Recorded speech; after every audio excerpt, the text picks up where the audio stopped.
அஸ்ஸலாமு அலைக்கும் வரஹ்மத்துல்லாஹி. அன்பிற்குரிய சகோதரர்களே, ஹஜ் மாசத்தை நாங்கள் அடைவதற்காக இருக்கிறோம். ஹஜ் மாசம் என்றால் உங்களுக்கு சரி, ஒரு தியாகத்தின் மாதமாக இருக்கிறது. அந்த தியாகத்தின் மாதத்திலே இப்ராஹிம் அலைஹிஸ்ஸலாம் அவர்களும் அவர்களுடைய குடும்பத்தாரும் இறைவனுக்காக செய்த தியாகங்களை நினைவூட்டும் விதமாக பலவிதமான கிரியைகளை ஹஜ்ஜில் இருப்பவர்கள் மேற்கொள்வார்கள். அந்த ஹஜ்ஜில் இருப்பவர்கள் செய்யக்கூடிய தியாகங்களுக்கு நிகரான ஒரு தியாகமா இல்லாவிட்டாலும் நாங்கள் ஹஜ்ஜுக்கு செல்லாதவர்கள் ஒரு பிரத்யேகமான தியாகம் செய்ய வேண்டும். அதுதான் குர்பானி என்று சொல்லக்கூடிய தியாகம். இந்த குர்பானியை பொறுத்தளவுல நாங்க அல்லாவுக்கு நரபலி கொடுக்கறதுக்காக இந்த குர்பானியை செய்யல. ரத்தத்தை அல்லாவுக்கு பூஜை செய்யறதுக்காக குர்பானியை செய்யல. அல்லாஹ் அதை தனக்கு சென்றடையாது என்றும் அல்லாஹ் சொல்கிறான். தனக்கு அது தேவையில்லை என்றும் அல்லாஹ் சொல்கிறான்.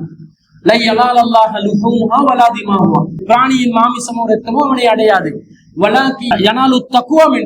மாறாக உங்களுடைய தக்குவா தான் அவனை சென்றடையும் என்று அல்லாஹ் சொல்கிறான். அப்ப தக்குவாவை வெளிப்படுத்துறதுக்குரிய ஒரு காரியமாக நாங்க என்ன செய்யணும்? குர்பானியை மேற்கொள்ள வேண்டும். குர்பான் என்பது ஒரு பொருளாதாரம் சம்பந்தப்பட்ட ஒரு தியாகமா இருக்குது. அது யாருக்கு பொருளாதார வசதி இருக்குதோ அவங்களுக்கு தான் கடமை தான் குர்பானி. ஆனா பொருளாதார வசதி யாருக்கு இருக்குதோ அவர்கள் தான் அதை செய்யணும். கடன் வாங்கி எல்லாம் குர்பானி செய்ய வேண்டிய அவசியம் இல்லை. இப்ப யாருக்கு குர்பானி கொடுக்கிற அளவுக்கு பொருளாதார வசதி இருக்குதோ அவர் இந்த தியாகத்தை மேற்கொள்வதற்காக தன்னுடைய குடும்பம் சார்பாக ஒரு ஆட்டை என்ன செய்யணும்? குர்பான் கொடுக்கணும். பொதுவாக நம்ம நாட்டுல ஆடு குர்பான் கொடுக்கறது ரொம்ப குறைவா இருக்குது. ஒரு குடும்பம் சார்பா ஒரு ஆடு தான் அடிப்படையான அளவு. ஒரு ஆடு அவங்களுக்கு குர்பான் கொடுக்க முடியும் என்றால் தாராளமாக செய்து கொள்ளலாம். அதே நேரத்துல ஒரு 7 பேர் சேர்ந்து குர்பான் பிராணி ஒன்று அறுக்கணும் என்று நினைச்சா ஒரு மாட்டில் 7 பேர் சேர்ந்து கொள்ளலாம். ஆதாரப்பூர்வமான ஹதீஸ்கள் இருக்கின்றன. அறிவிப்பாளரும் பிரச்சனை இல்லை, கருத்துலையும் பிரச்சனை இல்லை. 7 பேர் சேர்ந்தா ஒரு மாட்டுல கூட்டு குர்பான்ல சேர்ந்து கொள்ளலாம். இதே ஒட்டகமாக இருந்தால் 10 பேர் சேர்ந்து கொள்ளலாம் என்று நபி ஸல்லல்லாஹு அலைஹி வஸல்லம் சொல்றாங்க. அப்ப இந்த கூட்டு குர்பானியாக அதை நிறைவேற்றுவது இஸ்லாத்தில் ஒரு பித்அத்தான காரியம் எல்லாம் கிடையாது. சில பேர் பித்அத் என்று சொல்லிக் கொண்டு இருக்கிறாங்க. அது பித்அத் கிடையாது. நபி வழியில உள்ள ஒரு விஷயம் தான். ரசூலுல்லாஹ்வே அதை அனுமதிச்சிருக்கிறாங்க. எனவே கூட்டாக சேர்ந்து யாரு குர்பானி கொடுக்க விரும்புறீங்களோ அவர்கள் ஒரு மாட்டிலோ அல்லது ஒட்டகத்திலோ கூட்டு சேரலாம். ஆட்டுல கூட்டு சேரலாது. ஆடு ஒரு ஃபேமிலி சார்பா அந்த குடும்ப தலைவன் கொடுத்துடணும். மாட்டிலையும் ஒட்டகத்திலையும் தான் கூட்டு சேரலாம்.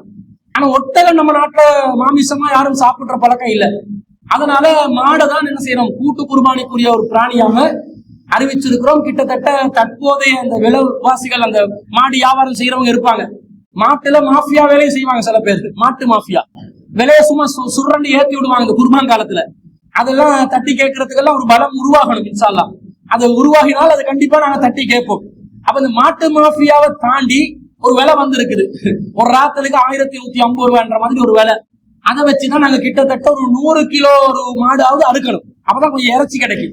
கூட்டு குர்பான் கொடுக்குறன்ற பேர்ல இந்த கோழிக்கு சாப்பாடு வைக்கிற மாதிரி இறைச்சி கொடுக்க முடியாது. அப்ப கொஞ்சம் ஒரு 100 கிலோ ஒரு மாடு வர்றதா இருந்தா கிட்டத்தட்ட ஒரு 220 230 ராத்தல் மாதிரி வரணும் இறைச்சி. ராத்தல்ல இருக்கிறதா இருந்தா ஏன்னா 2.2 ராத்தல் தான் 1 கிலோ.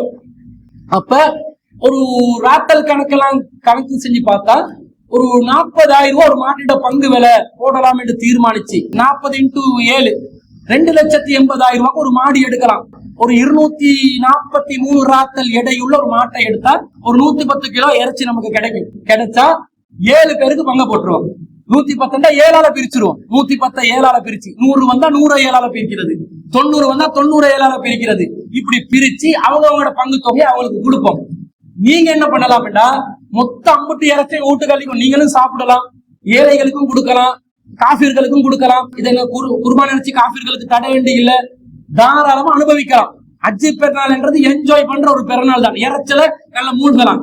ஆனா ஏழை மக்களுக்கு கொடுக்கணும், வேற பகுதியில ஏழை மக்களுக்கு கொடுக்கணும் என்று நீங்களா விரும்பித்தார்கள் நாங்க ஜமாத்துல செய்வோம். அதை எடுத்துக்கொண்டு ஏழைகளுக்கு விநியோகம் செய்வோம்.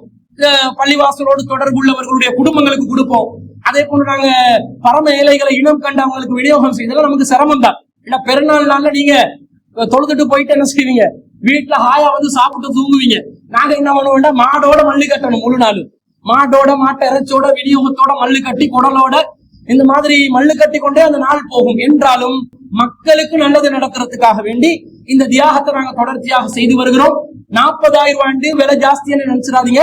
இன்னைக்கு உப்பு பேக்கெட்டை 450 ரூபாய் கொண்டு வந்து வச்சுட்டாங்க.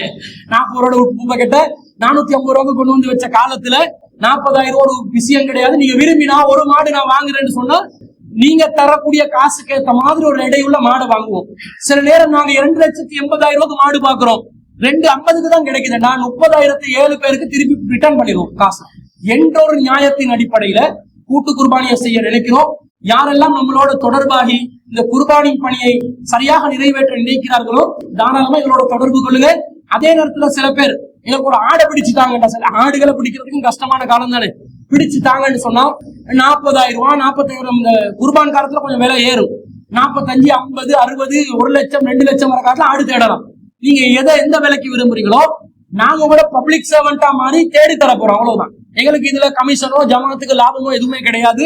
நாங்க எக்ஸ்ட்ராவா எங்களை சிரமப்படுத்திக் கொள்ளக்கூடிய ஒரு வேலை தான் செய்து கொள்கிறோம். ஆனால் இதனுடைய வெளிப்பாடு இறையச்சம். அந்த வெளிப்பாட்டின் நன்மை அல்லாவிடத்தில் அடையக்கூடிய அந்த இறையச்சத்தின் பலன் என்பதை உணர்ந்து கூட்டு குர்பானியிலும் நீங்கள் பங்கு சேருமாறு அன்பாய் கேட்டுக்கொண்டு விடைபெறுகிறேன். வாஹிரு தஅவானா.